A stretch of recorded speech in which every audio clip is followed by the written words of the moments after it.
In today's video, I'm going to teach you how to fix a Shopify product that isn't showing in your online store. We'll start right in your Shopify admin. Open Products and locate the item that's missing. First, confirm the product status is set to active. If it's showing as draft, open the product and switch it to active, then save. While you're on that page, look for the Sales Channels and Apps section. Click Manage and make sure Online Store is checked. If it isn't, check it and save so the product can appear on your storefront. Next, let's review Collections and Inventory, since both can quietly hide a product. If the product belongs to a collection, open that collection and check the conditions. For automatic collections that rely on tags or other rules, make sure the product actually has the required tags or values.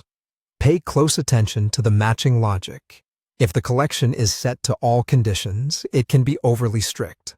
Switching to any condition may be more appropriate, depending on your setup.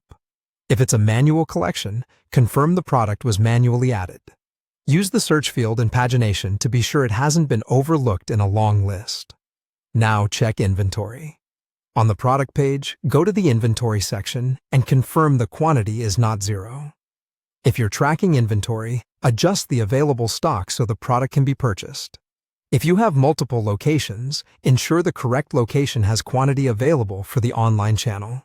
There are a few other quick checks that often solve this problem. In the product settings, verify that visibility is set to visible, then save.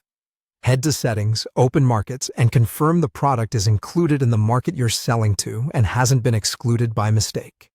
To rule out caching, clear your browser's cache and cookies, or view your store in a private or incognito window.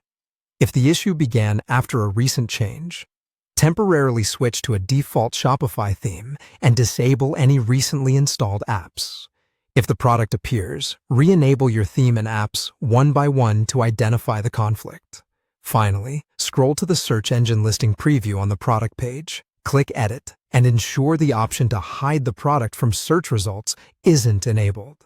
This can affect storefront search and visibility. After making changes, save, then preview the product and check your storefront collection pages and search. Following these checks, your product should be visible and ready to sell.